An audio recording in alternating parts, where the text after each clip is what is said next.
सत्यमेव जयते, कहाँ का सत्यमेव जयते, कहाँ का सत्यमेव जयते। सुप्रीम कोर्ट के जजेस, हाई कोर्ट के जजेस जरूर इसको देखें और आत्मचिंतन करें कि भारत की न्याय प्रणाली कहां पहुंच गई है। भारत में टोटल 5 करोड़ केसेस तो वो हैं जो district court, high court, supreme court में है। इसका मतलब 5 करोड़ परिवार न्याय की आशा में बैठा हुआ है। ऑन एन एवरेज एक परिवार में 6 आदमी रख लीजिए, तो यानी 30 करोड़ लोग न्याय की आस लगाए बैठे हुए हैं। 30 करोड़ का मतलब एक अमेरिका, 30 करोड़ का मतलब 15 ऑस्ट्रेलिया, 30 करोड़ का मतलब 7 कनाडा, 30 करोड़ का मतलब 1.5 ब्राजील। इतने लोग भारत में न्याय की आस में बैठे हुए हैं। और ये 5 करोड़ केस तो वो है जो district court, high court, supreme court में है। इसके पैरेलल हमारे देश में एक और जुडिशियल सिस्टम है, उसको कहते हैं तहसीलदार, एसडीएम, एडीएम, डीएम, कमिश्नर, जहां पे चकबंदी के मुकदमे चलते हैं। वो इस 5 करोड़ में काउंटेड नहीं है। जो तहसीलदार के यहां मुकदमा होता है, एसडीएम के यहां मुकदमा होता है, एडीएम के यहां होता है, डीएम के यहां होता है, चकबंदी अधिकारी जिसको सीओ कहते हैं, डीडीसी कहते हैं, एसओसी कहते हैं, वो इसके पैरेलल में है और 5 करोड़ मुकदमे वहां पे भी चल रहे हैं। इसका मैं लाइव एग्जांपल देना चाहूंगा भारत की ब्लैक जस्टिस सिस्टम का। 1985 में जौनपुर में एक 10 बीघे जमीन का मुकदमा शुरू हुआ था। अभी वो सबसे नीचे पायदान पे है जिसको कहते हैं चकबंदी अधिकारी। 1985 में मुकदमा शुरू हुआ, 2023 आ गया, लगभग 37 साल बीत चुके। 37 साल में यह नहीं तय हो पाया कि असली विल कौन सी है। 2 लोगों ने क्लेम किया, वो कह रहे हैं मुझे विल मिली है, वो कह रहे हैं मुझे विल मिली है। 37 साल में ये नहीं डिसाइड हो पाया असली विल किसकी है। अगर मान लीजिए आज डिसाइड हो जाए तो सीओ के बाद एसओसी, एसओसी के बाद डीडीसी, डीडीसी के बाद हाई कोर्ट, हाई कोर्ट के बाद सुप्रीम कोर्ट, यानी अभी 35 साल और लगेगा, 70 साल लगेगा। सेकंड जनरेशन मुकदमा लड़ रही है, ऑलरेडी सेकंड जनरेशन मुकदमा लड़ रही है और इसी स्पीड से काम हुआ तो मुझे लगता है थर्ड जनरेशन आके मुकदमा जाके तब जाके सुप्रीम कोर्ट पहुंचेगा। दूसरा एग्जाम्पल, एक ग्लेरिंग एग्जाम्पल आपको देता हूं। 1971 के वॉर में पाकिस्तान में बम फेंकने वाले, पाकिस्तान के फौजियों के बहुत सारे बैंकर तोड़ने वाले एक कर्नल कबोत्रा है, पंचकुला में रहते हैं। दुश्मनों को उन्होंने दांत तोड़ दिए। आज 2000 से उनके मकान पे किसी ने कब्जा किया हुआ है, 2023 आ चुका है। 23 साल में वो अपने मकान को नहीं छुड़ा पाए। अभी मामला पंचकुला की डिस्ट्रिक्ट कोर्ट में है, उसके बाद चंडीगढ़ हाई कोर्ट जाएगा, फिर सुप्रीम कोर्ट जाएगा। तो 23 साल में वो सबसे नीचे पायदान पे है। वास्तविकता यह है, अंग्रेज चले गए, अंग्रेजी कानून यहीं छोड़ गए, अंग्रेजी व्यवस्था यहीं छोड़ गए। यह व्यवस्था भारत में न्याय देने के लिए नहीं बनी थी। ये जो न्यायिक जुडिशियल सिस्टम था भारत में जो बनाया गया, वो केवल और केवल भारत को लूटने बांटने के लिए बनाया गया था। क्योंकि कानून वही चल रहा है, जुडिशियल सिस्टम वही चल रहा है, इवन हमारा ड्रेस भी वही चल रहा है। अंग्रेज काले कपड़े पहनते थे, हम भी काले कपड़े पहनते हैं। अंग्रेज जून के महीने में उनको गर्मी लगती थी तो 1 महीने छुट्टी करके इंग्लैंड चले जाते थे। आज भी हमारा हाई कोर्ट, सुप्रीम कोर्ट पूरे मई जून बंद रहता है। अंग्रेजों को क्रिसमस के टाइम में दिसंबर में छुट्टी मनाना जाना होता था, 1 महीने छुट्टी कर चले जाते थे। आज भी हमारी हाई कोर्ट, सुप्रीम कोर्ट दिसंबर में, क्रिसमस के टाइम में 15 दिन 20 दिन बंद हो जाती है। तो सोच वही है, किताबें वही है, व्यवस्था वही है, कानून वही है, तो स्वाभाविक सी बात है जस्टिस होगा कहां से? जस्टिस कैसे होगा? हम 2023 में 1860 का इंडियन पिनल कोड लेके घूम रहे, 1861 का पुलिस एक्ट लेके घूम रहे, गवाहों के बयान 1872 के कानून से हो रहे।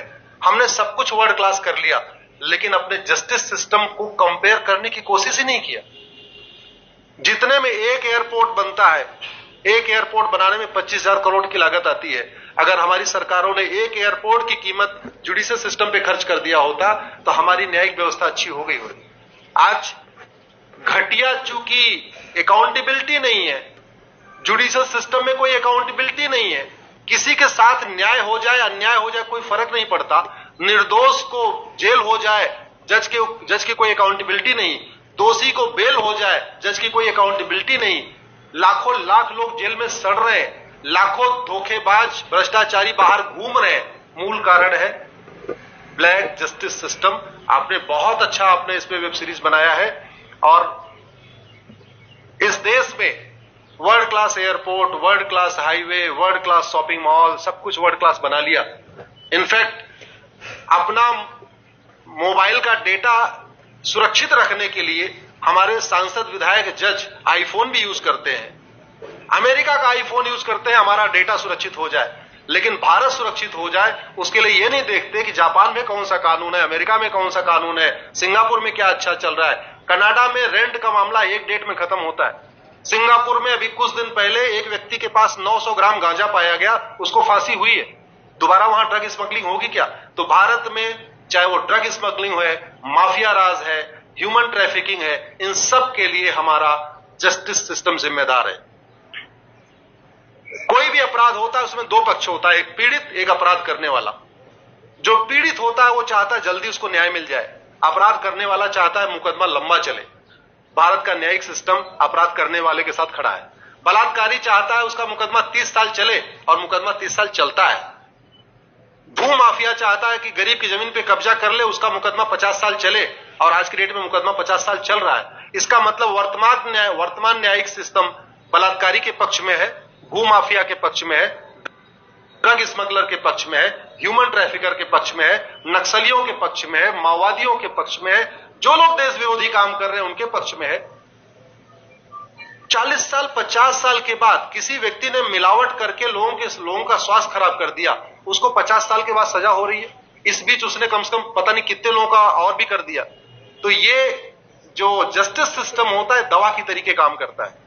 जैसे दवा अच्छी होती है बीमारी तुरंत ठीक हो जाती है, अगर दवा घटिया होती है तो बीमारी बढ़ जाती है। दवा खाने के बाद शरीर एज इट इज नहीं रहता, या तो बीमारी ठीक होती है या तो बीमारी बढ़ती है। अगर कोई आदमी एक गांव में किसी के साथ कुछ गलत कर दे, उसको 6 महीने के अंदर सजा हो जाए, साल भर के अंदर हो जाए, दूसरा अपराध वहां नहीं होगा। लेकिन अगर उस व्यक्ति को पनिशमेंट नहीं मिला तो स्वाभाविक सी बात है उसने उसको और मोटिवेट कर दिया। कहते नहीं ऐसे बुखार है, तुरंत 2 गोली खाइए बुखार ठीक हो गया, लेकिन अगर आपने दवा नहीं खाई या गलत दवा खा लिया तो टाइफाइड होगा या निमोनिया होगा। दुर्भाग्यवश ये हमारा जस्टिस सिस्टम यही कर रहा है। आज की डेट में जितनी समस्याएं हैं, चाहे वो घूसखोरी है, जमाखोरी है, मिलावटखोरी है, कालाबाजारी है, नशा तस्करी है, मानव तस्करी है, सोना तस्करी है, ड्रग स्मगलिंग है, या नक्सलवाद है, या माओवाद है, या कट्टरवाद है, जो भी समस्याएं हैं, उसका एक बहुत बड़ा कारण यह है कि हमारा जस्टिस सिस्टम उसको टैकल नहीं कर पा रहा है, उसको पकड़ नहीं पा रहा है, और इसीलिए भारत में अराजकता है। मैं तो इतने जानता हूं, ऐसी कोई बीमारी नहीं जिसकी कोई दवाई नहीं, ऐसी कोई समस्या नहीं जिसका कोई समाधान नहीं। हम हर चीज के लिए बाहर से चीजें खरीदते हैं। हम ये क्यों नहीं देख रहे हैं कि आखिर चाइना का जस्टिस सिस्टम कैसा है, सिंगापुर का कैसा है, कनाडा का कैसा है, फ्रांस का कैसा है और अमेरिका का कैसा है। हम क्यों नहीं बेस्ट प्रैक्टिसेस उनकी अडॉप्ट कर लेते। दुनिया के कई देशों ने नार्को पॉलीग्राफ ब्रेन मैपिंग कानून बना दिया। मेरी बहन दीपिका नारायण बैठी हुई है, ये लगातार फॉल्स केसेस के खिलाफ, इनको मैं देखता रहता हूं, एक्टिव रहती है। एक कानून बन जाए नार्को पॉलीग्राफ ब्रेन मैपिंग, और कंप्लेन पे अंडरटेकिंग ले लिया जाए कि जो कुछ मैं शिकायत कर रहा हूं इसके लिए मैं अपना नार्को पॉलीग्राफ ब्रेन मैपिंग कराने के लिए तैयार हूं, हजारों की संख्या में फेक केसेस खुद ही खत्म हो जाएंगे। आज की डेट में लोग जुडिशरी की लापरवाही के साथ साथ फर्जी केस से परेशान है, फर्जी गवाही से परेशान है, फर्जी एफआईआर से परेशान है, हजारों परिवार परेशान है। कई बार देखा गया कि जो फैमिली के केसेस होते हैं उसमें कितने सारे फेक केसेस भी आ रहे हैं। तो जो वास्तव में दोषी हैं उनको पनिशमेंट नहीं मिल पा रहा है, जो निर्दोष हैं उनके खिलाफ फर्जी केसेस हो रहे हैं। आज की डेट में गांव में एक दबंग अगर जमीन कब्जा कर लेता है, किसी की हिम्मत नहीं पड़ती उसके खिलाफ कोई गवाही दे दे। लोगों को अपनी जमीन छुड़ाने में 30 साल लड़ना पड़ रहा है, 35 साल लड़ना पड़ रहा है। अगर 30 साल 35 साल के बाद कक्कड़ जी उसको अपनी जमीन मिल भी गई तो उसके साथ न्याय कहां हुआ? 35 साल में उसका टाइम बर्बाद हो गया, 35 साल में उसका पैसा बर्बाद हो गया, 35 साल वो मेंटल ट्रॉमा में रहा, 35 साल उसने तारीख पे तारीख झेली है। और मैं तो डिस्ट्रिक्ट कोर्ट में कई बार जाके देखा, ऐसे परिवारों को देखता हूं जिनके पास बस से आने के लिए पैसा नहीं है, साइकिल से आते हैं। ऐसे परिवारों को देखता हूं जो चाय नहीं पी सकते अपने पैसे से, बेचारे घर से रोटी बांध के और अचार लेके आते हैं, लेकिन वहां मजबूरी में वकील को पैसा देते हैं। तो हमारी कोर्ट कचहरी वास्तव में दलाली का अड्डा बन गया है। हमारी कोर्ट कचहरी भ्रष्टाचार का अड्डा बन गया है। और मैं दुख के साथ कहना चाहूंगा, अदालतों में न्याय हो नहीं रहा है, बल्कि न्याय बिक रहा है।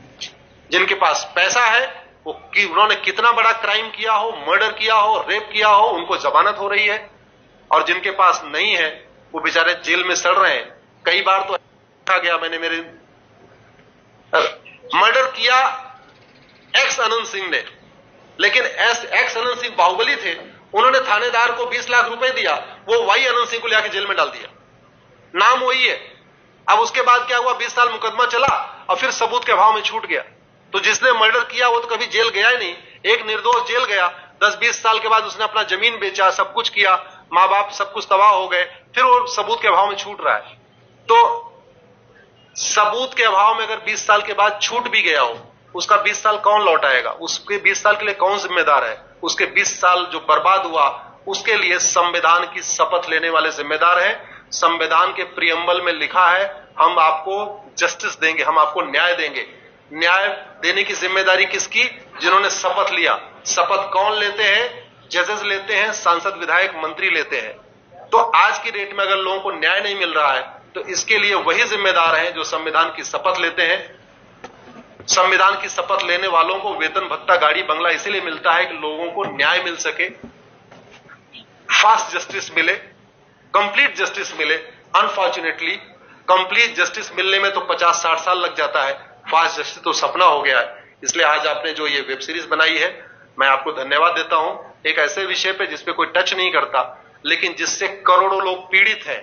मैंने कहा ना, 5 करोड़ लोग सीधे district court, high court, supreme court के केसेस से पीड़ित हैं, और 5 करोड़ मुकदमे एसओसी, डीडीसी, तहसीलदार के यहां चल रहा है। तो अगर 5 करोड़ से 30 करोड़ लोग इधर पीड़ित हैं, तो उधर भी पीड़ित है। वास्तव में बहुत बड़ी संख्या भारत में इसी से पीड़ित है। और अपराध, भ्रष्टाचार और जितनी भी अराजकता चल रही है, उसका मूल कारण भी यही है। जस्टिस सिस्टम अच्छा हो जाए, कानून सख्त हो जाए, कानून का खौफ पैदा हो जाए, न्यायपालिका का खौफ पैदा हो जाए, और ये थाने जो दलाली के अड्डे बन गए हैं, तहसील जो दलाली का अड्डा बन गया है, डिस्ट्रिक्ट कोर्ट जो कमीशनखोरी का अड्डा बन गया है, अगर इस पे कंट्रोल हो जाए तो वास्तव में भारत में फिर से राम राज्य आ सकता है। अगर जुडिशियल सिस्टम अच्छा हो जाए, जो राम राज्य की कल्पना है, धर्म की जय हो, अधर्म का नाश हो, प्राणियों में सद्भावना हो, विश्व का कल्याण हो, मुझे लगता है उसको फिर से जीवित किया सकता है। आपने मुझे बुलाया कपिल जी, मैं आपको धन्यवाद देता हूं। और ये फिल्म बनाने के लिए, ये वेब सीरीज बनाने के लिए बहुत बहुत धन्यवाद देता रहता हूं। दीपिका जी लड़ती रहती हैं, इनको देखता रहता हूं। बहन नेहा जी आई हैं, ये अपने गानों से मुझे लगता है बहुत अच्छा आप लिखती हैं। और इसी तरीके से कड़वा सच आप लिखते रहिए, कड़वा सच गाते रहिए। लोग आज की डेट में, यंग जनरेशन कड़वा सच सुनना चाहती है। मीठे झूठ ने इस देश में शुगर, डायबिटीज पैदा कर दिया। भारत केवल लोग डायबिटीज से नहीं पीड़ित हैं, बल्कि हमारी व्यवस्था को डायबिटीज हो चुका है। और उस डायबिटीज को दूर करने के लिए नेहा राठौर जैसी बहनें जो सही बात कह रही हैं, दीपिका जी सही बात कह रही हैं। आप लोग जो है बहुत अच्छा काम कर रहे हैं। और आपने, कक्कड़ साहब, आपने बनाया वेब सीरीज, आपको विशेष धन्यवाद देता हूं। यही निवेदन करता हूं, इस वेब सीरीज को ज्यादा से ज्यादा देखें। और खास तौर पे अगर आपके जानने वाले कोई जज हैं, कोई आईएएस हैं, कोई आईपीएस हैं, मंत्री, सांसद, विधायक हैं, उनको भी एक बार फोन करके, व्हाट्सएप करके एक बार कहिए कि वो भी इसको जरूर देखें। क्योंकि अल्टीमेटली न्यायिक व्यवस्था बदलने की जिम्मेदारी उन्हीं की है जिनको वेतन, भत्ता, गाड़ी, बंगला, free air ticket, free rail ticket और वीआईपी व्यवस्था मिलती है। ये व्यवस्था उन्हीं को बदलनी है। जय हिंद, धन्यवाद। चैनल को लाइक करें, सब्सक्राइब करें, शेयर करें। धन्यवाद।